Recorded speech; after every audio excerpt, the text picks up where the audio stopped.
Aujourd'hui, je vais vous parler de l'échantillon. Tout patron qui se respecte mentionne toujours l'échantillon pour que ça donne un produit fini qui va bien. Si on tricote un chandail, on ne veut pas qu'il finisse trop petit ou trop grand. Même chose pour une tuque, n'importe quel vêtement en fait. Même pour tricoter un sac, si on ne veut pas qu'il arrive trop grand ou trop petit, c'est la même chose. Fait que non seulement il faut faire l'échantillon, mais il faut bien le faire et c'est ce que je vais vous expliquer aujourd'hui. Pour mon échantillon, aujourd'hui, j'ai envie de tricoter la 220 Superwash Merino. Je vais prendre l'aiguille qui est recommandée. Là, dans mon cas, c'est une 4.5. Ça va avec la grosseur de ma laine. Puis, mon échantillon que j'ai déjà tricoté. Puis, bien évidemment, ça me prend une règle pour mesurer. Quelque chose qui va faire au moins 10 cm pour bien prendre la mesure.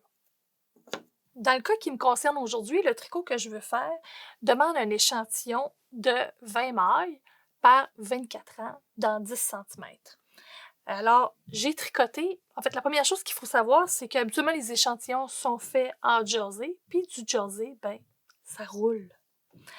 Fait que, idéalement, on tricote notre échantillon, on monte un peu plus de mailles que demandé. Mon échantillon me demandait 20 mailles. J'ai pas tricoté 20 mailles parce que juste 20 mailles, sinon je suis prise dans la lisière, puis ça peut être trompeur. Alors, dans mon cas, j'en ai monté 30. J'aurais pu en monter, mettons, 25, 26. L'idée, c'est d'avoir 2-3 mailles de lisière pour éviter le roulement. Puis, en hauteur aussi, j'ai dépassé un peu mon 10 cm. Deuxième étape, j'ai bloqué mon échantillon. Bloqué, ça veut simplement dire qu'on mouille notre tricot, qu'on l'étend bien à plat pour le laisser sécher en place. Fait que comme ça, on sait comment est-ce que notre laine va bouger d'avance. Surtout quand on a des laines Superwash, ça bouge, ça cherche à bouger beaucoup plus que sur des laines qui sont pas traitées. Fait que dans mon cas, c'est déjà tout fait. Puis en plus, ben, en le bloquant, ben, j'ai un petit peu moins de roulis à cause de mon jersey. Une fois qu'il est bien à plat, je prends ma règle. Puis, je m'installe pour mesurer. Je vais vraiment dans le milieu. Ici, le coin de ma règle, c'est vraiment 0. Puis, mon 10 cm qui est vraiment ici. Fait que j'installe vraiment ici sur le bord d'un V, le petit V qui fait ma maille. Puis, je compte le nombre de V. Fait que là, j'y vais avec une aiguille. 1, 2, 3, 4, 5, 6, 7, 8, 9, 10, 11, 12, 13, 14, 15, 16, 17, 18, 19, 20. Celle-là, oui, c'est ça, c'est 20. Fait que je suis dans mon échantillon.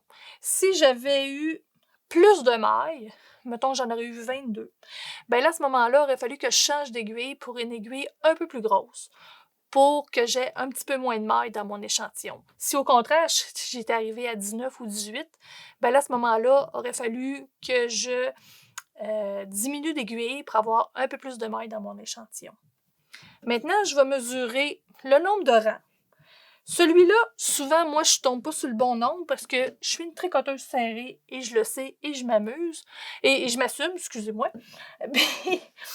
Mais je m'amuse quand même. Ce qui est important, c'est qu'en fait, souvent, on va voir les mesures, on peut s'ajuster, mais quand on est le plus proche possible, c'est toujours plus facile pour tout ce qui est diminution dans les emmanchures, etc.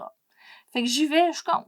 Chacun de mes V. 1, 2, 3, 4, 5, 6, 7, 8, 9, 10, 11, 12, 13, 14, 15, 16, 17, 18, 19, 20, 21, 22, 23, 24, 25, 26, 27, 28. Fait que j'ai 4 ans de plus que l'échantillon qui est recommandé. Ça veut dire qu'il va falloir que j'adapte mon patron. Comme je fais un peu plus de rang qui est demandé, ben je vais toujours devoir faire une petite règle de 3 pour m'assurer là, que les hauteurs fonctionnent. Mais de toute façon, en mesurant, c'est toujours l'idéal. Puis après ça, dans les emmanchures, etc., dans toutes les diminutions ou au col, ben à ce moment-là, on fait une petite règle de 3. Là, là j'ai 28 pour 24. Fait que c'est un ratio de 7 pour 6. Fait que là, je vais toujours tenir ce petit ratio-là en tête là, quand je vais réaliser mon tricot. Fait que le tricot, c'est des mathématiques. Si vous voulez vraiment être fier de votre produit fini, l'échantillon, c'est vraiment une étape à ne pas négliger.